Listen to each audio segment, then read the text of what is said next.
ಎಲ್ಲ ನನ್ನ ಪರೀಕ್ಷಾ ಸ್ಪರ್ಧಾರ್ಥಿಗಳಿಗೆ ಸ್ವಾಗತ. ಎಲ್ಲರೂ ಕ್ಷೇಮವಾಗಿದ್ದೀರಾ ಅಂತ ಭಾವಿಸ್ತೀನಿ. ನೋಡಿ, ಪಂಚಾಯತ್ ಅಭಿವೃದ್ಧಿ ಅಧಿಕಾರಿ ನೇಮಕಾತಿ ಪರೀಕ್ಷೆಗೆ ಅಂದ್ರೆ PDO ಪರೀಕ್ಷೆಗೆ 2009ರಲ್ಲಿ ಗಣಕಯಂತ್ರಕ್ಕೆ ಸಂಬಂಧಿಸಿದಂತೆ ಅಂದ್ರೆ ಕಂಪ್ಯೂಟರ್ ನಾಲೆಡ್ಜ್ಗೆ ಸಂಬಂಧಿಸಿದಂತೆ ಏನೇನ್ ಪ್ರಶ್ನೋತ್ತರಗಳು ಬಂದಿತ್ತು ಅಂತ ಹೇಳ್ಬಿಟ್ಟು ಆ ಒಂದು ಪತ್ರಿಕೆಯ ಪ್ರಶ್ನೋತ್ತರಗಳನ್ನ ನಾನು ನಿಮಗೆ ತಿಳಿಸೋದಕ್ಕೆ ಹೊರಟಿದ್ದೆ. ಎರಡನೇ ಪ್ರಶ್ನೆ, ಮೈಕ್ರೋ ಪ್ರೊಸೆಸರ್ ಸೂಕ್ಷ್ಮ ಕ್ರಿಯಾತ್ಮಕ ಅಂದ್ರೆ ಏನು ಅಂತ ಪ್ರಶ್ನೆ ಕೇಳಿದರೆ ಅದಕ್ಕೆ ಸರಿಯಾದ ಉತ್ತರ ಮೇಲೆ ಹೇಳಿದ ಎಲ್ಲವೂ ಅಂತ. ಒಂದು ಋಣ ವಿದ್ಯುನ್ಮಾನದ ಚೂರು, ಎರಡು ಗಣಿತದ ಕೋಷ್ಟಕಗಳನ್ನ ಬಿಡಿಸುವಂತಹದ್ದು, ತರ್ಕಬದ್ಧ ಕ್ರಿಯೆಯನ್ನ ಮಾಡುವಂತದ್ದು. ಇವು ಮೂರು ಕೂಡ ಸರಿಯಾದ ಉತ್ತರ. ಅದಕ್ಕೆ ಉತ್ತರ 4ನೇ ಆಪ್ಷನ್ ಮೇಲೆ ಹೇಳಿದ ಎಲ್ಲವೂ. ಮೂರನೆಯದು, ನಿಮ್ಮ ಗಣಕಯಂತ್ರದ ಮೇಲೆ ಅಂತರ್ಜಾಲದ ಹಾದಿಯನ್ನು ತಲುಪಲು ನಿಮಗೆ ಇದರ ಅವಶ್ಯಕತೆ ಉಂಟು ಅಂತ ಪ್ರಶ್ನೆ ಕೇಳಿದ್ದಾರೆ. ಅದಕ್ಕೆ ಉತ್ತರ 2ನೇ ಆಪ್ಷನ್. ಸಂಕೇತಗಳನ್ನು ಪರಿವರ್ತಿಸಲು ಅಂತರ್ಜಾಲದಲ್ಲಿ ಇರುವ ಸಾಧನ ಮಾಡೆಮ್ ಮತ್ತು ಅಂತರ್ಜಾಲ ಮಾಹಿತಿ ಹುಡುಕುವ ಪ್ರಕ್ರಿಯೆ ಬ್ರೌಸರ್ ಮತ್ತು ಸಂಶೋಧಕ ಯಂತ್ರ ಸರ್ಚ್ ಎಂಜಿನ್. ಇದು ಸರಿಯಾದ ಉತ್ತರ. ಇನ್ನ ಮೂರನೇ ನೋಡಿ, ಮುಂದಿನ ಪ್ರಶ್ನೆ, ಲೈನೆಕ್ಸ್, ಯುನೆಕ್ಸ್, ವಿಂಡೋಸ್ ಮತ್ತು ವಿಸ್ತಾ ಹಾಗೂ ಮಾಕಿಂತೋಶ್ ಇವುಗಳು ಇವಕ್ಕೆ ಉದಾಹರಣೆಯಾಗಿದೆ ಅಂತ ಪ್ರಶ್ನೆ ಕೇಳಿದ್ದಾರೆ.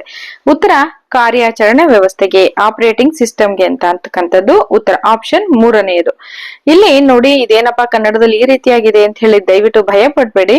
ನೀವು ಸ್ವಲ್ಪ ಶ್ರಮವನ್ನ ವಹಿಸಿ ಪದೇ ಪದೇ ನೀವು ಪ್ರಶ್ನೋತ್ತರಗಳನ್ನ ಕೇಳೋದು ಓದೋದು ಮಾಡಿದ್ರೆ ಅದು ತನಕ್ ತಾನಾಗೆ ನೆನಪಿ. 5ನೇ ಪ್ರಶ್ನೆ, ಆಗಾಗ ನೋಡುವ ವೆಬ್ಸೈಟ್ ವಿಳಾಸಗಳನ್ನು ಸಂಗ್ರಹಿಸಲು ಈ ಕೆಳಗಿನವುಗಳಲ್ಲಿ ಯಾವುದನ್ನು ಉಪಯೋಗಿಸಲಾಗುತ್ತದೆ ಅಂತ ಮುಂದಿನ ಪ್ರಶ್ನೆ ಕೇಳಿದರೆ ಅದಕ್ಕೆ ಆಪ್ಷನ್ 3 ಬುಕ್ ಮಾರ್ಕ್ ಅಂತಕ್ಕಂಥದ್ದು ಆಗಾಗ ನೋಡುವ ವೆಬ್ಸೈಟ್ ವಿಳಾಸಗಳನ್ನು ಸಂಗ್ರಹಿಸಲು ಇದನ್ನ ಉಪಯೋಗ. ಮುಂದಿನ ಪ್ರಶ್ನೆ, ಸ್ಥಳೀಯ ಕ್ಷೇತ್ರ ಜಾಲ LAN ಇದರ ಮೂಲಕ ಈ ಕೆಳಗಿನ ಯಾವುದನ್ನು ಕಾರ್ಯಾಲಯದಲ್ಲಿ ಹಂಚಿಕೊಳ್ಳಬಹುದು ಅಂತ ಪ್ರಶ್ನೆ. ಅದಕ್ಕೆ ಉತ್ತರ 3ನೇ ಆಪ್ಷನ್. ವ್ಯಕ್ತಿಗತ ಗಣಕಯಂತ್ರದಲ್ಲಿರುವ ಫೋಲ್ಡರ್ಗಳಲ್ಲಿ ಹಂಚಿಕೊಳ್ಳಬಹುದು ಎಂದು ಗುರುತಿಸಲ್ಪಟ್ಟಿರುವುದು ಅಂತಕ್ಕಂಥದ್ದು. ನೋಡಿ, ಇದು ಸ್ವಲ್ಪ ಕನ್ನಡದಲ್ಲಿರೋದ್ರಿಂದ ಕೇಳೋದಿಕ್ಕೆ ನೋಡೋದಿಕ್ಕೆ ಸ್ವಲ್ಪ ಟಫ್ ಅನ್ಸುತ್ತೆ. ನೀವು ಪುನಃ ಅಭ್ಯಾಸ ಮಾಡಿ ಈಸಿ. ಮುಂದಿನ ಪ್ರಶ್ನೆ, ಆಗಾಗ ಉಪಯೋಗಿಸುವ ಫೈಲ್ಗಳನ್ನು ಮತ್ತು ಅನ್ವಯಿಕಗಳನ್ನು ಸುಲಭವಾಗಿ ತೆರೆಯುವ ಉತ್ತಮ ವಿಧಾನ ಯಾವುದು? ಆಪ್ಷನ್ 1 ಉತ್ತರ ಡೆಸ್ಕ್ಟಾಪ್ ನಲ್ಲಿ ಶಾರ್ಟ್ ಕಟ್. ಮುಂದಿನ ಪ್ರಶ್ನೆ, ಯಾವ ಕಂಪನಿ ತನ್ನ ವೈಯಕ್ತಿಕ ಕಂಪ್ಯೂಟರ್ ವಿಭಾಗವನ್ನ ಚೈನಾ ಆಧಾರಿತ ಕಂಪನಿಗೆ ಮಾರಿದೆ? ಯಾವ ಕಂಪನಿ ತನ್ನ ವೈಯಕ್ತಿಕ ಕಂಪ್ಯೂಟರ್ ವಿಭಾಗವನ್ನ ಚೈನಾ ಆಧಾರಿತ ಕಂಪನಿಗೆ ಮಾರಿದೆ? IBM. Option 2 IBM. ಭೂಮಿ, ಬಾಲಾಶ್ರಯ ಮತ್ತು ಮುಖ್ಯವಾಹಿನಿ ಇವುಗಳೆಲ್ಲವೂ ಏನು ಅಂತ ಕೇಳಿದರೆ ಆಪ್ಷನ್ ಏನಪ್ಪಾ ಅಂತಂದ್ರೆ ಭೂಮಿ, ಬಾಲಾಶ್ರಯ ಮತ್ತು ಮುಖ್ಯವಾಹಿನಿ ಇವುಗಳೆಲ್ಲವೂ ಏನು ಅಂತ ಕೇಳಿದರು ಅವರು. ಉತ್ತರ ಆಪ್ಷನ್ 2 ಈ ಕಾರುಬಾರು ಯೋಜನೆಗಳು ಕರ್ನಾಟಕದಲ್ಲಿರುವಂತಹವು.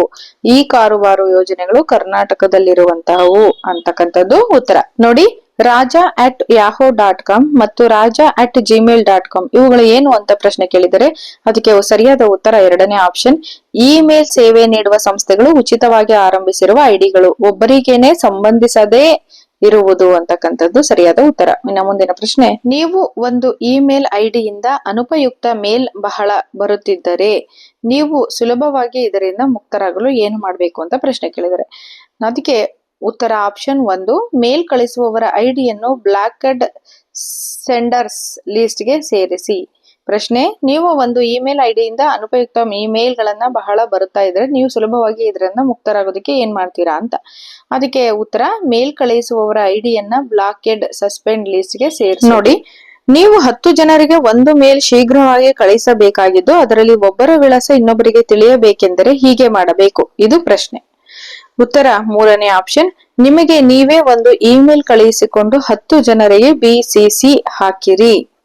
ಉತ್ತರ ಅರ್ಥ ಆಯ್ತು ಅಂತ ಭಾವಿಸ್ತೀನಿ. ನೋಡಿ, ಮುಂದೆ PDF ಅಟ್ಯಾಚ್ಮೆಂಟ್ ಅನ್ನು ತೆರೆಯಲು ಯಾವ ಸಾಫ್ಟ್ವೇರ್ ಉಪಯೋಗಿಸಬೇಕು? ಉತ್ತರ 2ನೇ ಆಪ್ಷನ್ ಅಕ್ರೋಬ್ಯಾಟ್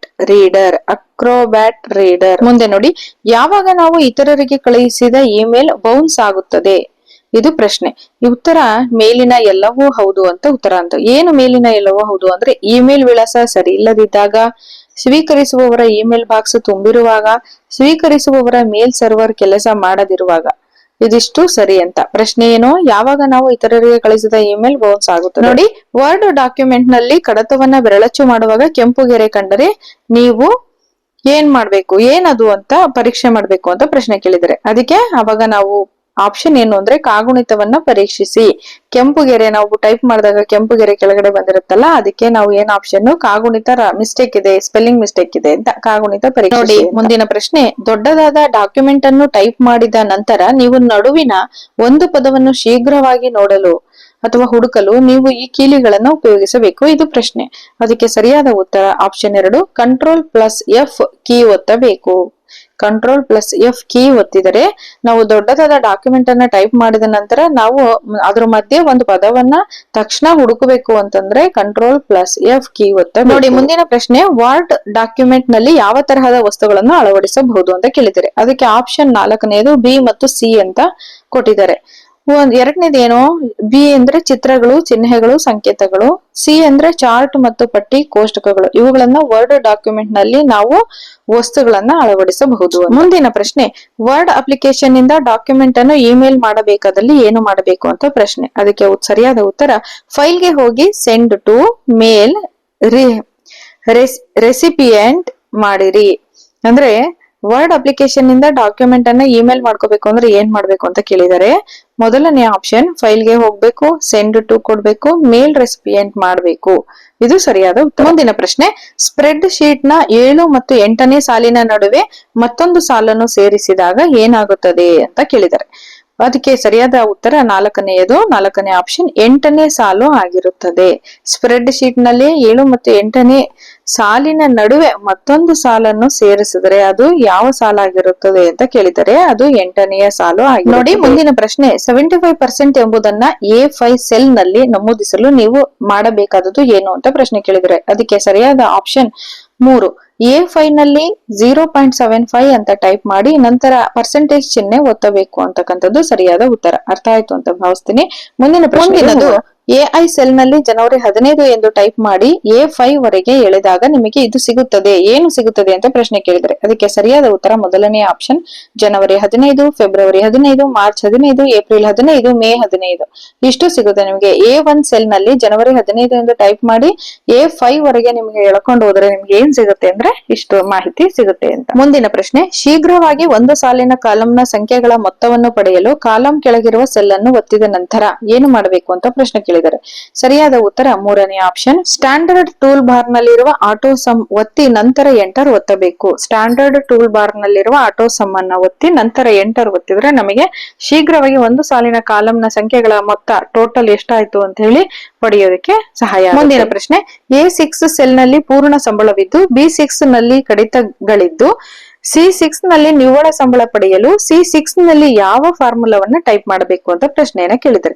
ಅದಕ್ಕೆ ಸರಿಯಾದ ಉತ್ತರ 4ನೇ ಆಪ್ಷನ್ 4 = A6 and B6 ಸರಿಯಾದ ಉತ್ತರ ಆಪ್ಷನ್ 4. ಮುಂದಿನ ಪ್ರಶ್ನೆ, ಆಕ್ಸೆಸ್ ನಲ್ಲಿರುವ ಫೈಲ್ಗೆ ಈ ಎಕ್ಸ್ಟೆನ್ಷನ್ ಇರುತ್ತದೆ. ಆಕ್ಸೆಸ್ ನಲ್ಲಿರುವ ಫೈಲ್ಗೆ ಈ ಎಕ್ಸ್ಟೆನ್ಷನ್ ಇರುತ್ತದೆ. ಸರಿಯಾದ ಉತ್ತರ 3ನೇ ಆಪ್ಷನ್ ಫುಲ್ ಸ್ಟಾಪ್. ಅಂದ್ರೆ ಫುಲ್ ಸ್ಟಾಪ್ ಬರುತ್ತಲ್ಲ ಅದು ಮತ್ತೆ MDV ಅಂತಕ್ಕಂಥದ್ದು. ನೋಡಿ ಮುಂದಿನ ಪ್ರಶ್ನೆ, 10 ಅಕ್ಷರಗಳನ್ನು ಮುದ್ರಿಸುವ ಸೆಲ್ ನಲ್ಲಿ 16 ಅಕ್ಷರಗಳನ್ನು ಮುದ್ರಿಸಿದರೆ ಅಥವಾ ಟೈಪ್ ಮಾಡಿದರೆ ಏನಾಗುತ್ತೆ ಅಂತ ಪ್ರಶ್ನೆ ಕೇಳಿದರೆ ಅದಕ್ಕೆ ಸರಿಯಾದ ಉತ್ತರ 3ನೇ ಆಪ್ಷನ್ ಎಲ್ಲಾ 16 ಅಕ್ಷರಗಳು ಕಾಣಿಸುತ್ತವೆ ಆದ್ರೆ 6 ಅಕ್ಷರಗಳು ಮುಂದಿನ ಸೆಲ್ ನಲ್ಲಿರುವಂತೆ ಕಾಣುತ್ತವೆ. ಎಲ್ಲಾ 16 ಅಕ್ಷರಗಳು ಕಾಣುತ್ತವೆ ಆದ್ರೆ 6 ಅಕ್ಷರಗಳು ಮುಂದಿನ ಸೆಲ್ ನಲ್ಲಿರುವಂತೆ ಕಾಣುತ್ತವೆ. ನೋಡಿ ಮುಂದಿನ ಪ್ರಶ್ನೆ, ಪವರ್ ಪಾಯಿಂಟ್ ಪ್ರೆಸೆಂಟೇಶನ್ ಗಳು ಇವುಗಳಿಂದ ಮಾಡಲ್ಪಟ್ಟಿವೆ. ಆಪ್ಷನ್ 4 ಸ್ಲೈಡ್ಸ್ ಗಳಿಂದ ಮಾಡಲ್ಪಟ್ಟಿವೆ. ಇನ್ನ ಮುಂದಿನ ಪ್ರಶ್ನೆಗೆ ಹೋದ್ರೆ ಪವರ್ ಪಾಯಿಂಟ್ ನಲ್ಲಿ ಸ್ಪೆಲ್ ಚೆಕ್ ಎಂಬುದು ಇದರಲ್ಲಿರುತ್ತದೆ. ಅದಕ್ಕೆ ಸರಿಯಾದ ಉತ್ತರ 3ನೇ ಆಪ್ಷನ್ ರಿವ್ಯೂ ಮೆನುವಿನ ಭಾಗವಾಗಿರುತ್ತದೆ. ಮುಂದಿನ ಪ್ರಶ್ನೆ ಸಂಖ್ಯೆ 28ನೆಯ ಪ್ರಶ್ನೆ ಇದು. ಒಂದು ಸೆಟ್ ಸ್ಕೈಡ್ ಅನ್ನು ಸೃಷ್ಟಿಸಿದ ನಂತರ ಅವುಗಳ ವರ್ಣ ಸಂಕುಲವನ್ನು ಬದಲಿಸಬೇಕಾದಲ್ಲಿ ಏನ್ ಮಾಡ್ಬೇಕು ಅಂತ ಪ್ರಶ್ನೆಯನ್ನ ಕೇಳಿದರೆ ಅದಕ್ಕೆ ಸರಿಯಾದ ಆಪ್ಷನ್ 2ನೇದು ಡಿಸೈನ್ ಟೆಂಪ್ಲೇಟ್ಸ್ ನಿಂದ ವರ್ಣ ಸಂಕುಲವನ್ನು ಆಯ್ದುಕೊಳ್ಳಬೇಕು. ಇದು ಸರಿಯಾದ ಉತ್ತರ. ಅರ್ಥ ಆಗ್ತಾ ಇದೆ ಅಂತ ಭಾವಿಸ್ತೀನಿ. ಮುಂದಿನ ಪ್ರಶ್ನೆ, ಪವರ್ ಪಾಯಿಂಟ್ ಪ್ರೆಸೆಂಟೇಶನ್ ನಲ್ಲಿ ಸ್ಲೈಡ್ ಸಂಖ್ಯೆಗಳು ಎಷ್ಟು ಅಂತ ಕೇಳಿದರೆ ಫೂಟರ್ ಅದು ಸರಿಯಾದ ಉತ್ತರ 3ನೇ ಆಪ್ಷನ್ ಫೂಟರ್ ಆಯ್ಕೆಯ ಮೂಲಕ ಎಲ್ಲಾ ಸ್ಲೈಡ್ ಗಳಿಗೆ ಸೇರಿಸಬಹುದು.